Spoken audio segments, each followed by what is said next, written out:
he gave away a crypto punk, I think, as a white elephant gift at an office party. That was when they were nothing. And I don't think anybody wanted it either. I'd have to go back, probably get the details. I think his dad finally ended up I'll take that silly little thing. But nobody in the office party even wanted it. He brought a crypto punk as a white elephant gift.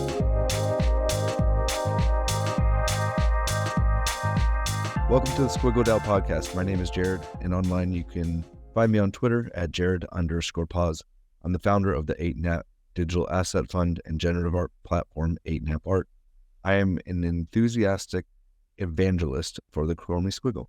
And I'm Nifty. I lead finance, acquisitions, and NFTs by For the DAO, and I'm another huge fan of Squiggles.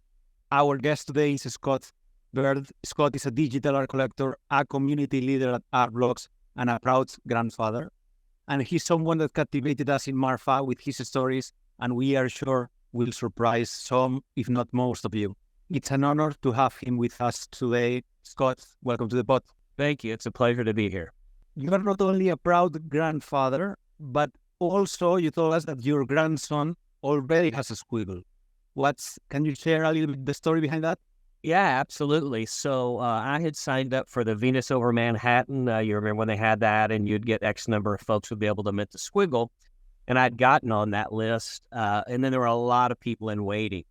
And so I just contacted Erick and said, hey, listen, if I bow out of this and give somebody else a spot, would I be able to mint at some point in the future? And he says, no problem, back out. So I relinquished my space there, let somebody else have that, and then thought no more about it. And then we were in Marfa. I think it was at the Leo Villarreal opening. That would have been like May of 2022. And we were out at his container house. You've been out to his home there in Marfa? No. Have you ever been out to his house there? It's actually shipping containers. You may have seen it. So it's metal shipping containers, and he's made a house out of it. So I think that's a neat tie to it. But anyway, we were out there at his house. And he goes, hey, I've got something for you. And he gets in his backpack and he digs out a steel plate with a seed phrase engraved on it. And it says, love Snowfro at the bottom. So that was he gifted me, kindly and generously gifted me a Squiggle for my grandson, which he has no idea that he owns, but he does. And it's a beauty. And again, I've kept that seed, of course, moved it into the vault, but kept that plate as a wonderful souvenir of his kind gesture. That's a wonderful story. And just, one of the things that I'm looking forward to most on today's conversation is your knowledge of Erick as an individual, both pre-art blocks and post-art blocks. I mean, as Nifty talked about, getting to talk with you in Marfa really shed light on, I think, the character that is Snowfro, and I mean the character as in like your core being, not an actual facade. And so I'm really looking forward to digging into that today. And before we get there, can you tell us a little bit about your story? Because I find it very intriguing that this Web3 space is inclusive of so many different paths to get here, and yours in particular is so unique. I definitely like to highlight and give you some space to talk about you and what your histories look like to get to this point. Yeah, so I am not native to the Web3, not really even to computers. When my wife and I were going to college, when we went to computer class, we left with a punch card in hand. That was our program. It was on a paper punch card. So my background is actually tile, and of course that's where Erick and I met. So I started in the high school with a fella in our community that needed help tearing out showers, tearing out tubs, just doing the grunt work around a flooring business. And so I started working there during the summers, and then I went to college for architecture, then married my high school sweetheart in 1984, so it'll be 40 years next year for us. And then the fella who had the tile business was actually my now wife's father. So worked with him, after school, worked in a development company there in Houston, and big development company. And they ended up closing their doors when they weren't paying their taxes. We all showed up to work in a padlock on this 4-story building that they occupied. So I went back to work at the tile company. And so that went on for many, many, many years. Father-in-law wanted to retire and sell the business. My wife and I had no interest. We had a young child. Retail was getting very difficult as it is. And so I was approached by one of my factories there in Spain. I represent factories from Spain and Italy. And I was approached by them to come to work to them as an agent. And I said, okay, tell me about that. And they said, well, it's a 100% commission. You pay your own expenses. And if you sell something, we pay you a commission. So I started doing that, what's now 29, 30 years ago, I guess. And so that's what I've done. That's the core of my business. And that's how I met Erick, by calling on him, cold calling on him, and now probably 14, 15 years. Wow, it's incredible. So a life in the tile business, I assume traveling to Spain and Italy is a rough life every once in a while to go do factory visits. How did you get into crypto and NFTs in particular? Yeah, so Erick he's always, one thing I've loved about him, he's always an innovator. He's always thinking, if there's something that's there, he wants to figure out, how can I make it better? How can I make it different? How can I make it maybe more accessible? But Erick was into crypto before I even knew what it was. And we were at a tile show one year, and we were talking, maybe it was at lunch outside the convention hall. And we were talking about what's coming up. And I think he was fixing to fly the next week or 2 weeks to go to Zurich to a crypto conference. And I'm like, what in the world is a crypto conference?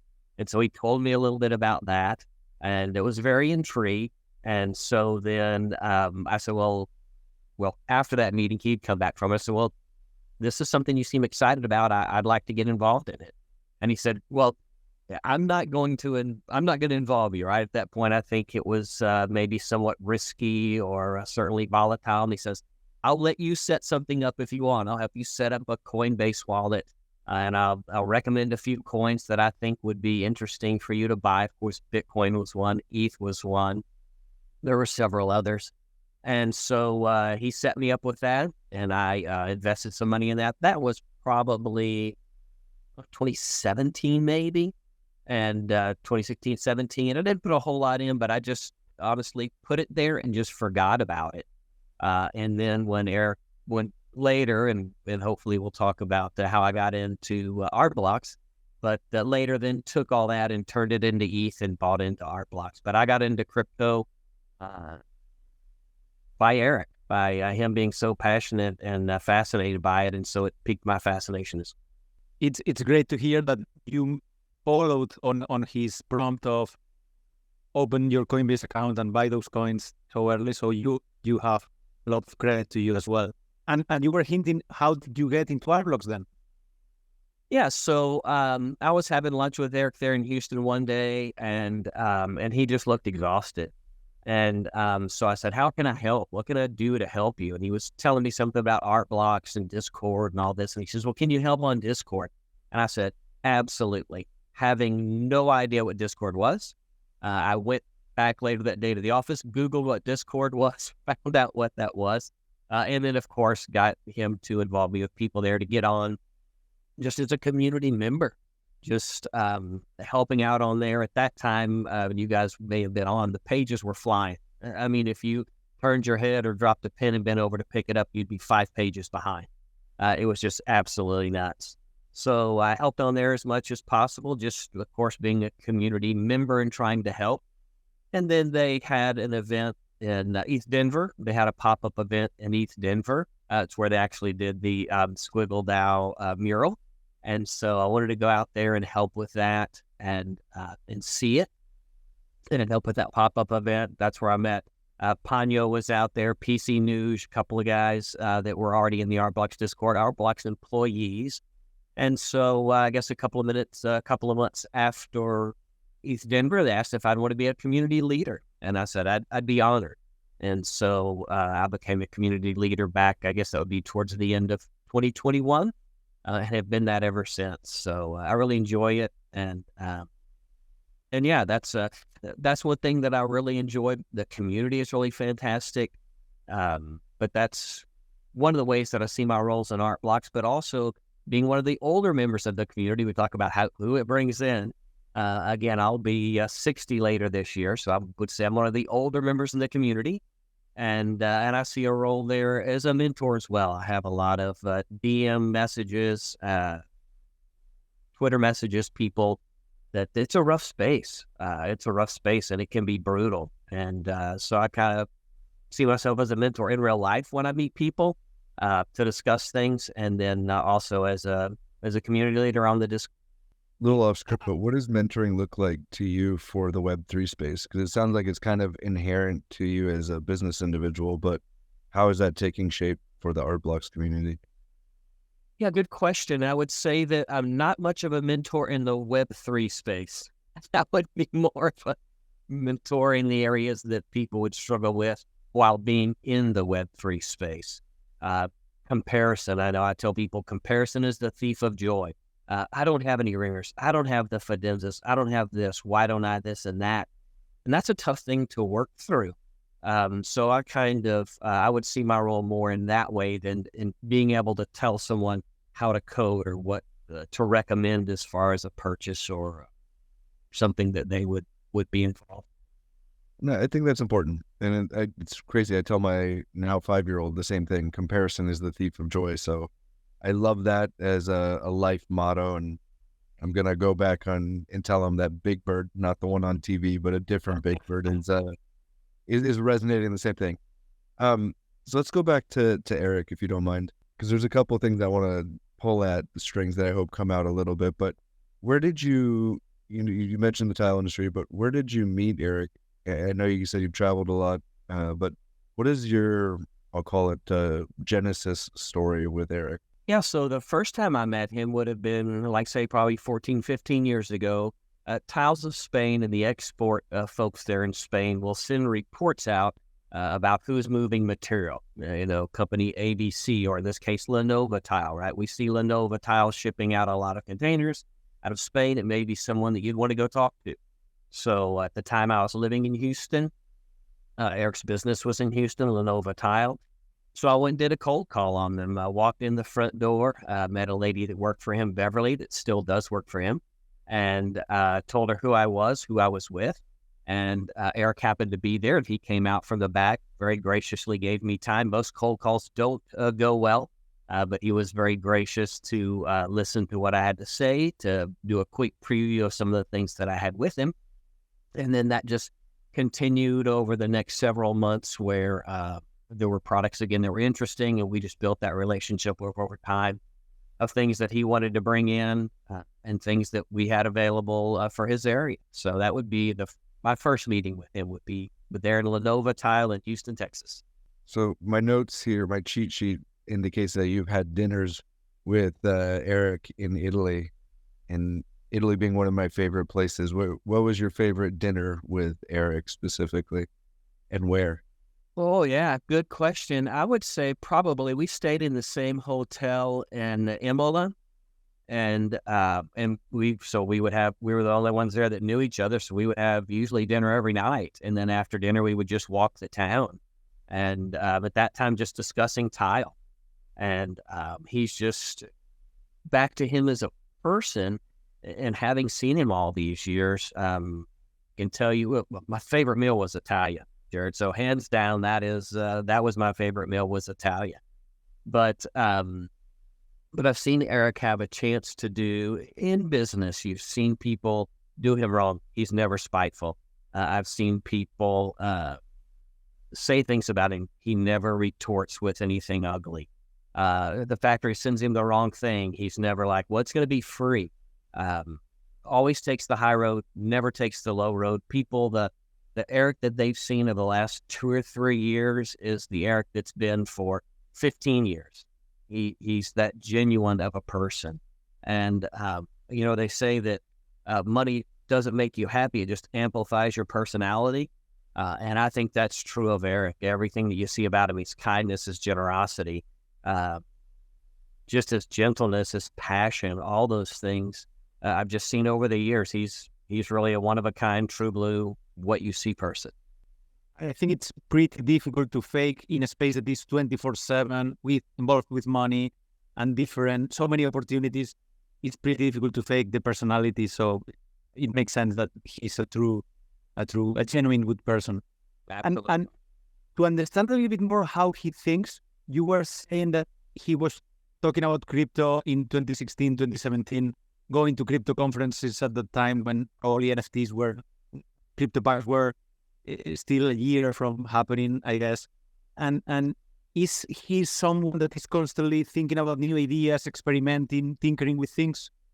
Yes, always. Always tinkering. I remember being in his office when I would show up and there would be a little 3D printer over in the corner printing a giraffe or a dinosaur of some type. He would always have something that fascinated, tinkered with him.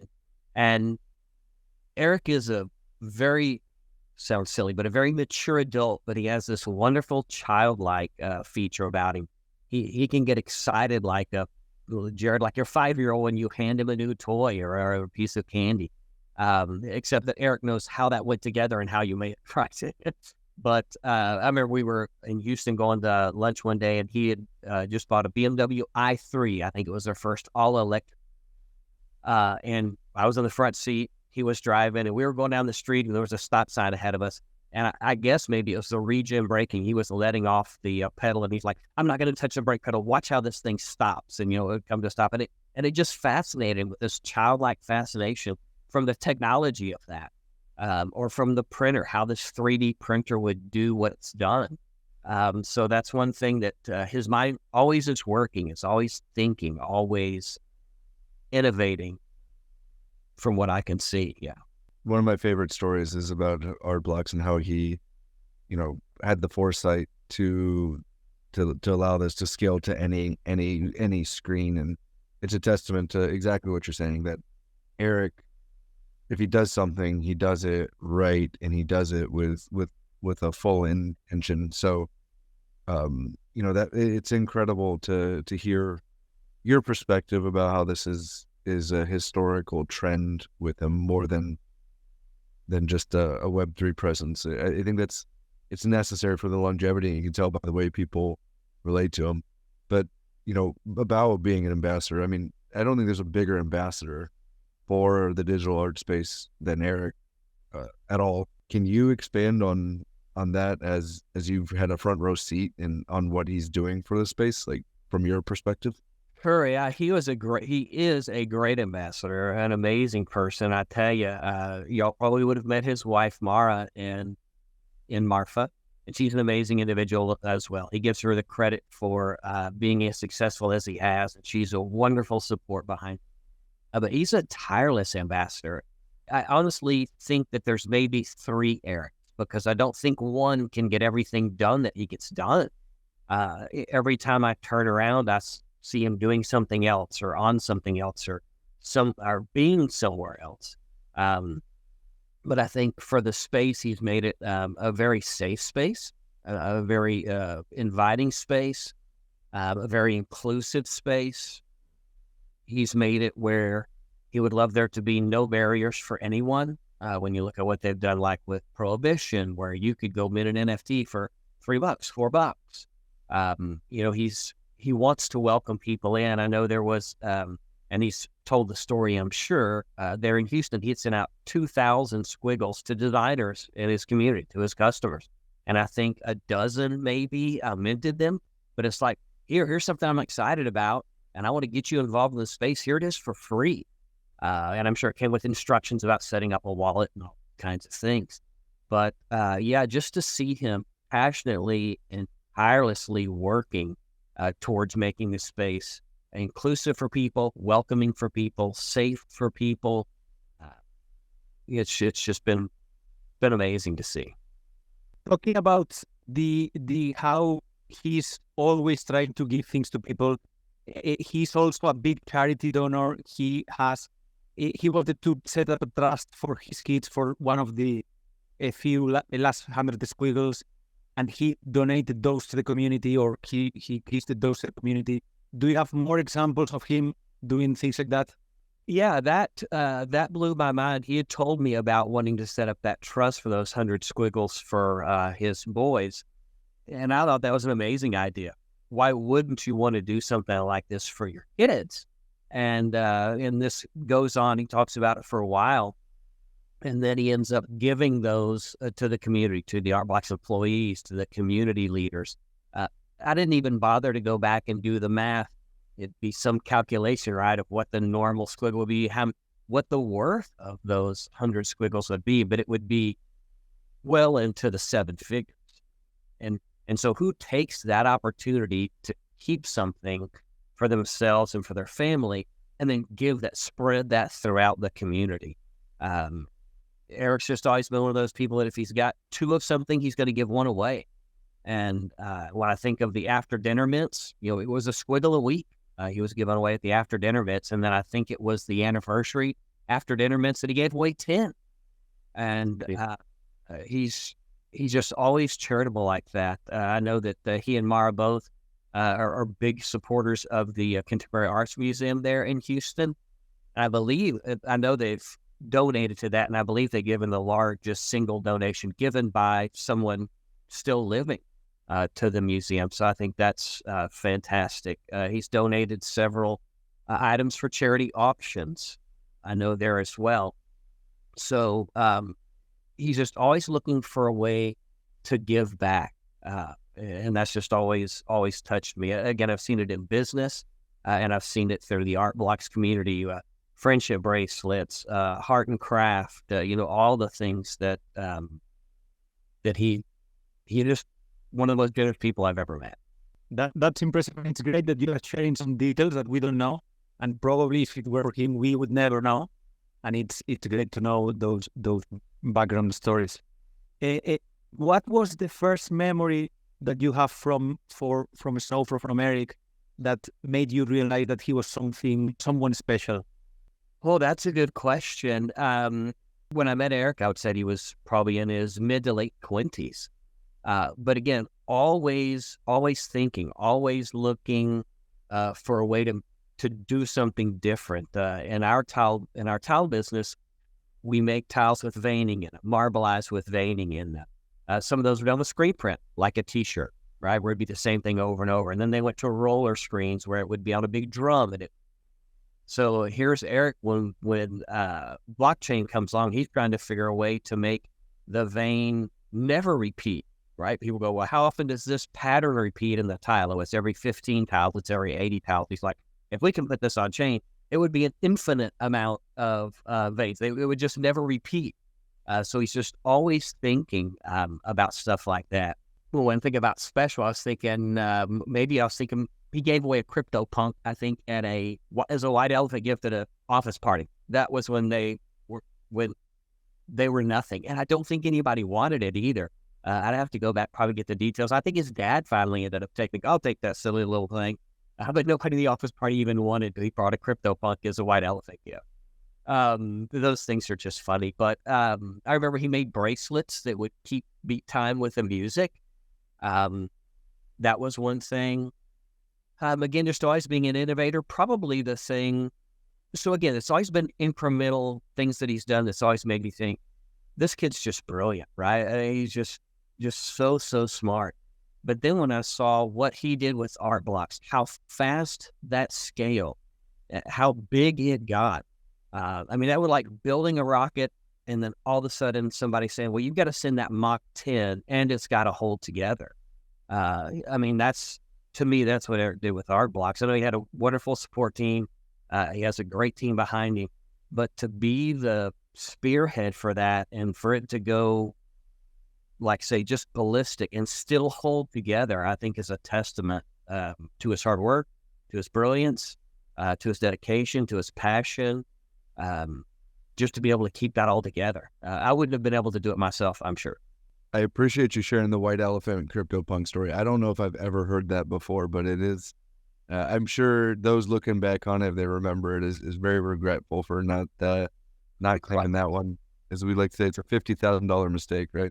All joking aside, to kind of put a bow on some of the stuff about Erick, we try to challenge our guests to to summarize Erick in one word, what's the first word that comes to mind for you that's most emblematic of Erick and what he represents? Well, that's tough as a one-worder. Brilliant, I would probably say on an intellectual level. He's just one of the smartest people I know. Kindness on a personal level. He's just very kind. Again, one word is tough. He's passionate. He's generous. He's kind. He's thoughtful. He's a wonderful family man. He's loving. Yeah, those are just some that would be. I'm not the first person to not abide by the rules of only one word. So, after talking a lot about Erick, I wanted to read Erick's comments for you, Scott, because I think you deserve a lot of praise as well. Those that like us that start to know you a little bit can also see the quality of a person you are. And when Erick gifted you a Squiggle, he said, and I open quotes, "To a dear friend, mentor, and listener, Scott from well outside the NFT space, but someone that I have worked with for many years. He has always gone above and beyond to lend an ear and share his insights, and he's just a genuinely good human being, and I would be so happy for him to own a Squiggle. He also humored me and joined Discord and set up his MetaMask without knowing why, so I'm extra excited to have added another human to our ecosystem. So I love how Snowfro attracts genuinely good people to the space, and you're one of those people. Well, thank you. Yeah, that was that was another thing that kind of blew my mind when I got that Squiggle and to set up the wallet and all that. Immediately, I had an offer for like $40,000, and I'm like, "What in the world?" Or how does this happen? And I'm like, no, I mean, $40,000 was a lot of money to me, still is, right? But I'm like, no, this was a gift to me from a friend, and I couldn't imagine selling it. I never will. It was very meaningful. His up there on the you can see right there is actually that quote printed out and on the Squiggle. That what he said about me means as much or more than the Squiggle itself. It was a kind gesture. But those words meant a lot. Yeah, sure did. Beautiful. Obviously, I didn't get a personal note, but the Squiggle I minted also, it holds that special place. You know, I really do. We're the three of us on here. We're not there for the mass minting, but we were fortunate enough to have a period in time where we had access to minting a Squiggle, and it is something special. I'm in a hotel room now, but my office desk has the Venus over Manhattan infinite objects frame, and I stare at it every single day. It's, to me, emblematic of not only a movement in a person, but just the sheer... Say that because this is on my desk. Yeah. This is my grandson's Squiggle because it's just such an amazing Squiggle, but it sits on my desk, and when I'm just thinking, I'm staring at that. It's very relaxing. It's very soothing. It's wonderful. It's soothing. To me, it's also a reminder that we're early, right? Like, I think people are going to look back on it and be like, oh my God, you were able to mint a Squiggle. And I think that it's a reminder to me that we are fortunate. We are blessed. We are, I have big dreams for Erick that I've never shared with him, but like, I think he's going to do some really amazing things, and to be able to have the amount of access to him, and not that it's all about gloating about Erick, but I just think that, as you've alluded to, he's been an advocate for human advancement and onboarding, and just a genuinely good person. And it's hard to duplicate. And I think we need to champion those individuals more so than ever. But seeing that beautiful Squiggle that was on your desk, the Squiggles behind you, and the beautiful, beautiful SquiggleDAO skateboard. Yeah, thanks. I had to buy the Squiggle skateboard, the DAO skateboard. I didn't win it in Marfa. I missed out on the drawing, so I just went online and bought it. It was such a beautiful skate deck. Saw it there in Marfa. It was fantastic. So thanks for doing that. You made that very affordable to hang on the wall. It's a wonderful thing. I don't know that my grandson, Nathaniel, I'll never put wheels on it. My skateboard days were done decades ago. I was a pretty big skateboarder, but those were done years and years and years ago. I'm not going to hop on that. But even if my grandson does, that will just be a decorative one. That's too pretty to grind on. So we're just gonna leave that to hang. But Jared, you had asked where I saw the future of Squiggles. Yes. Where do you see the future of Squiggles being? Yeah, that's a good question. I think that Squiggles is a mark on a timeline, and in generative art, with NFTs. I think it's going to be something that our children's children will be speaking about. I think it's again a defining point of something that I think is never duplicated. Um, it's I think it will continue to gain popularity. Again, when you look at it, it's complicated, but it's not complicated. It's easy to look at. It's pleasing to look at. So I see Squiggles being in museums, as they will be. I think the very last Squiggle Erick has set aside for LACMA, Los Angeles. And so I think people will proudly display them. I know I've got to move it out of my Vault wallet to be able to get it as a signature. So I'm working, I need to do that. That's on my to-do list. But I think that, I think as you mentioned earlier, Jerry, that we'll also be able to say, you'll be able to tell your son at some point, I was there, right? I was there and I meant that I remember X, whatever that X would be. And so I think it's a wonderful mark. I think it also highlights Erick's passion and a desire and dedication to digital art. And so for me, I think the future is only bright for Squiggles. I couldn't agree more. And my son stares at my wallet and he's at least cognizant enough to know he keeps asking which ones are his. There you go. Well, I haven't put this in Nathaniel's room yet because at 1 year old, all he's going to do is grab it off the shelf and break it. Yeah, so. It might be a little bit more dangerous than 5 years old. Exactly. That's funny. So you do work closely with the art blocks and the Squiggle community. Like, how would you describe the Squiggle community and culture? And then I'll add a part B to this, which is you also have, a bridge into non-Web3 worlds. How do you describe it to non-Web3 natives? Yeah, so describing it to folks who aren't in this space can be difficult. Especially when you might scroll through the wallet and you would see just the breadth of all the different NFTs, right? I may have a Gen 3 or a really random rock or a Simica, some of the pieces that I own and hang in, and then you come across a Squiggle or a Petro National or something like that. So to try to explain to them what each one is about can be difficult. And then trying to explain coding and how it's, computer generated art, given parameters.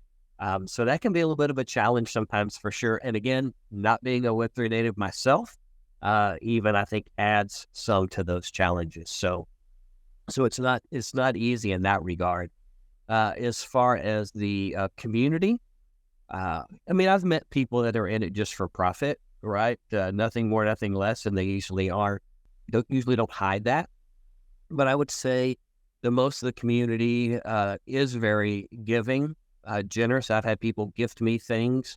I've gifted people things, and they're genuinely helpful. They desire for you to succeed, I honestly believe. They're happy to help you when you don't know things. Erick introduced me to Pixel Pete, in Marfa. And this was, so I guess maybe it would have been at the Leo Villarreal as well. So they're saying you need to set up a vault and all this kind of stuff. And I say, I have no idea how to do this. And I said, Pete, is this something you can help me with? And at that time, I really didn't even know who Pixel Pete was, right? I didn't know he was this legend. I just knew he was a good friend of Erick's. And I said, well, I'm going to be in Houston in a couple of weeks. Could you help me set up this vault? And he goes, sure. So I showed up at his house. We went into his office and broke out my laptop, and he helped me set up my vault. And people just do that without hesitation. The community is just very inclusive and welcoming and helpful in that way. Met some just amazing people. Those details are what made me fall in love with Marfa and the Art community even more, because you can see them up there tangibly. So it's crazy how that community, and without the noise of the big events, it's a beautiful community. Totally agree. Now we have a few rapid fire questions, but we enjoy more and more these questions. So please take any time you need to answer them. And the first is any squiggle or any grail that got away and the story behind it. Okay. Yeah, a lot of I would say, grails that got away from the beginning were just being late. I missed all the fidenzas, all the ringers, all the big grails that you would have. But one that was the squiggle that Erick had gifted me was 9191. And there was one that he had given to the Contemporary Art Museum there in Houston for a charity auction. And it was 9293. So I thought, oh, how cool would that be to own 91, 91, 92, 93. All right. So I had bid on that. You went in and I set a bid. I think my first bid I'd set, and you bid in US dollars. This wasn't an ETH bid, so I think I'd put in my first bid at tops was 30,000. And then this goes out throughout the week. And so I bump it up throughout the week. And then it comes the night of the auction itself. And someone was there at the event in real life, and they were bidding as well. At that point, my minimum was up to, my maximum was up to 50,000. 50,000 was my maximum. So I'm watching it live because they're actually doing the auction at the event. And it shows 50,000 is the top bid. Bid 55,000 next. I'm going, well, I'm already 50,000. So this is mine, right? This hammer's going to go and it's mine. It's just asking me to bid 5,000 because it just wants extra money. So anyway, gavel drops. I don't win it. Well, at that point, this was even, I think this was pre-meeting Pete in Marfa. So we were on Discord. He had seen that I'd put in a bid. Somehow he found it out. That's Web3. I guess they could dig into all that. And so he had seen that. So he was chatting with me about it. And I was confused.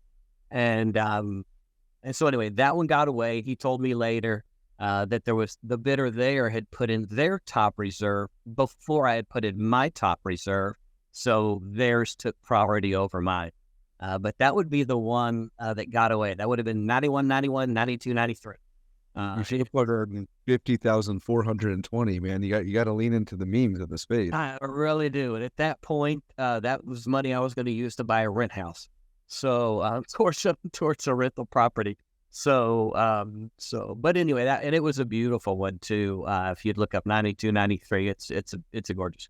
Totally. It's a super cool story. And for those of us that are fan of cool ideas, it's a super nice combo. The 91, 91, and 92, 93, that would be amazing. We see hanging behind you 91, 91, which is a beautiful M-shaped squiggle. We see the SquiggleDAO skateboard. What other NFTs or pieces of art are hanging on your walls? Yeah, so in here, and I do rotate things around often, but my parents grew up taking us to art galleries and to antique stores.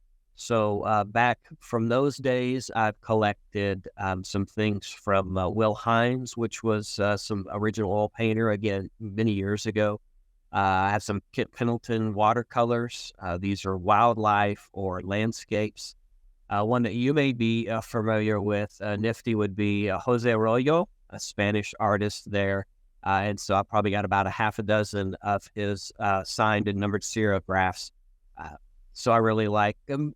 Kind of eclectic in that regard. I like all kinds of art, but those would be physical art that I have on my wall as opposed to digital art. I think that it creates a different connection. And we were talking with Daniel, Snowfro's brother, and he was saying that art should be displayed, no matter if it's digital or not, but it should be displayed and enjoyed in your day-to-day, and I totally agree. So, and I don't have a display yet, waiting for those to just come about, but I do have other pieces that I've minted, had the artist sign and have a copy of. Dead Ringers is one, of course, that was just an addition. My Memories of Quillen, I love. That's beautiful. I actually have that signed print, had it framed, and gave that to my daughter and son-in-law, so it hangs in their entryway of their home. I have a beautiful black and white Assimica that Emily signed for me. I love that. Dan, speaking of Danny, I've got a really random rock and a Marfa Yucca that I really love, both those signed by him. And then a bit from IPP Sketch. I really like that project as well. So those would be some that I have. I've also been to Erick's house in Houston. He has a lovely home, and to see the stuff that he has framed on his walls is amazing. Mara minted a micro Fidenza, and I think that frame has to be. I need to ask him. It has to seem bigger than life, but it has to be 3 feet by 3 feet. It was just gorgeous. But to see he's got algo bots and in some of the rooms, and he's got his ringer grid there in his living room. But it's a beautiful testament to printed and framed digital artwork. Yeah, I screenshot it. I can't remember who tweeted it, but it was about an individual who onboarded a few people into the digital art ecosystem, and it was via prints. I think prints are a huge unlock.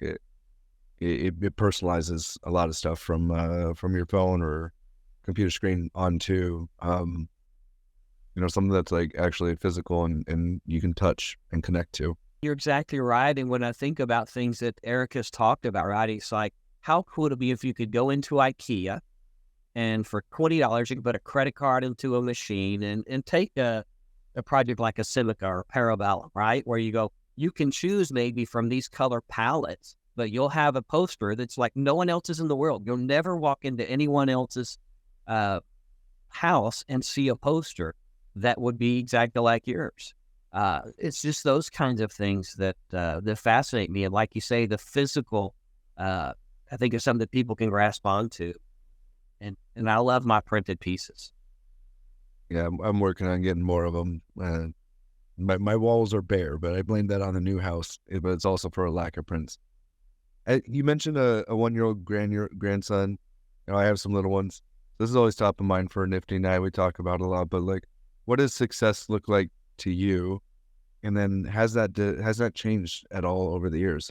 It has. I would say when I was younger, of course, it was monetary success, big house, fancy cars, those kinds of things.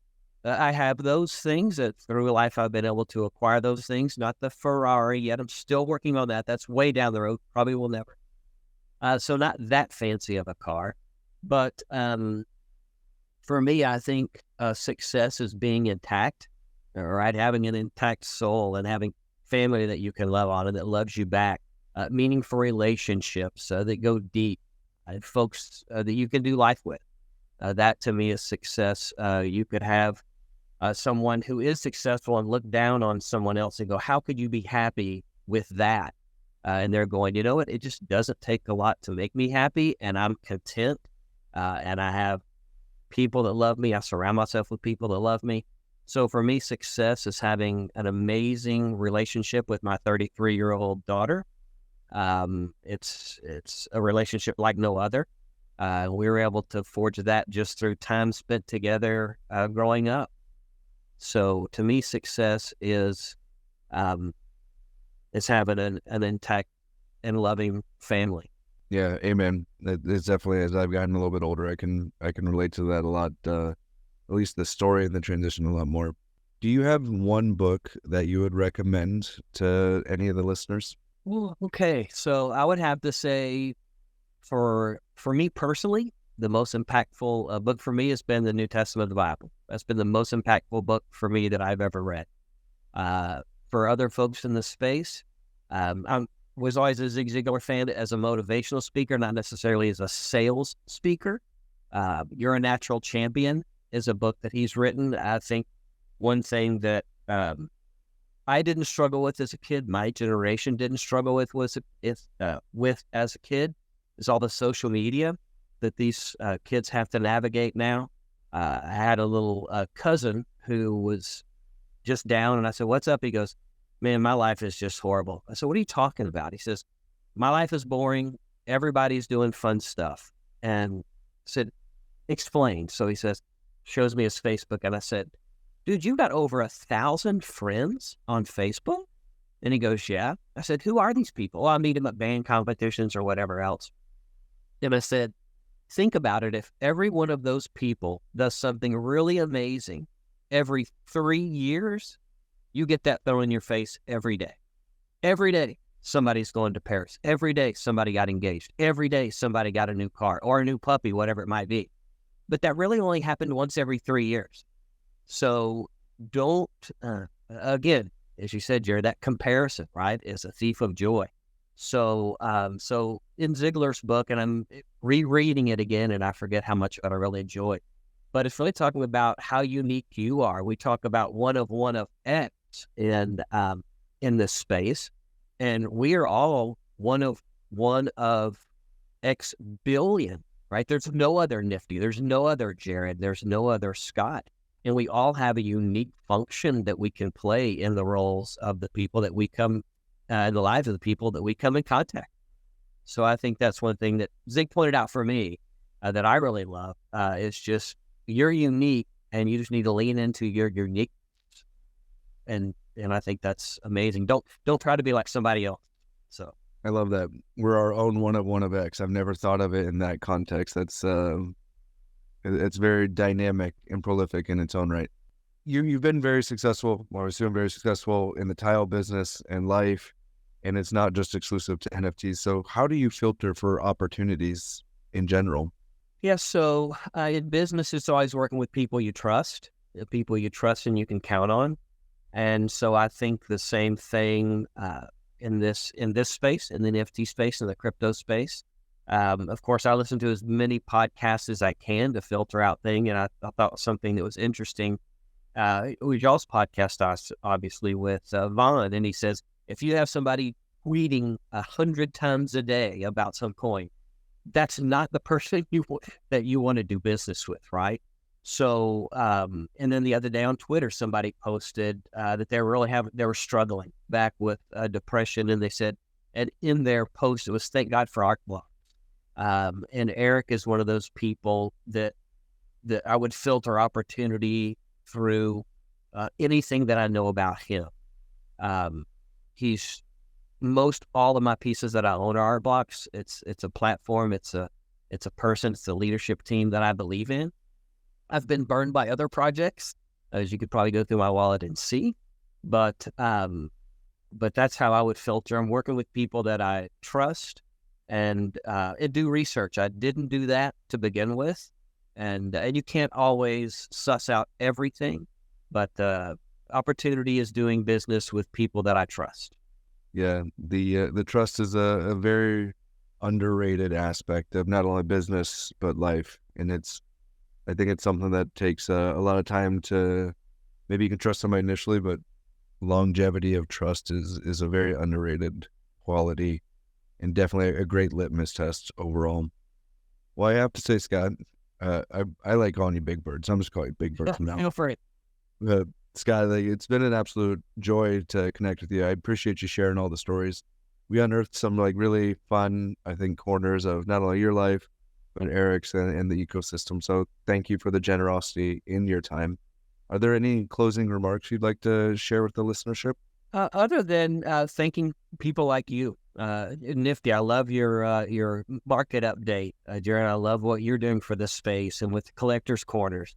Those are things that people like me, when I'm driving, of course, doing what I do, I drive a lot. And I can listen to those things. I can listen to Collectors Corners and learn about things that don't come naturally to me. Again, back to the computer punch card. I use my computer for emails and surfing the internet, but I'm not a builder. I'm a collector. I'm not a designer, a developer, a coder. But to listen to all these people in the space, I'm just thankful for people like you guys that do that. So thank you. No, it's awesome, and I appreciate you sharing all your stories and being the steward that you are. In order for the space to grow, individuals such as yourself need to be out there and advocating and acting in such a selfless way. For anybody who's interested in hearing more of Scott's stories and just kind of what he's putting out into the Twitterverse, so to speak, you can follow Scott on Twitter at BygByrd1234. That's BYGBYRD, a very creative way of spelling BygByrd, and then the numbers 1234. And anybody else who's interested, please follow the SquiggleDAO. Nifty and the team are doing amazing work, really giving to the community without any asks. Please like and repost this content if you found it of value in any sense. please join the SquiggleDAO Discord. There's an open section, so anybody's welcome to join. You don't need a Squiggle.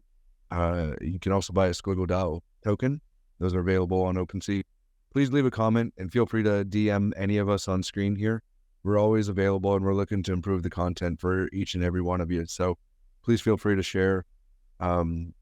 Anything from you, Nifty? Just thinking once again, Scott, it's been great to have you on the podcast. So thank you for your time. Amazing perspectives. Thank you for sharing all your stories. Thank you, guys.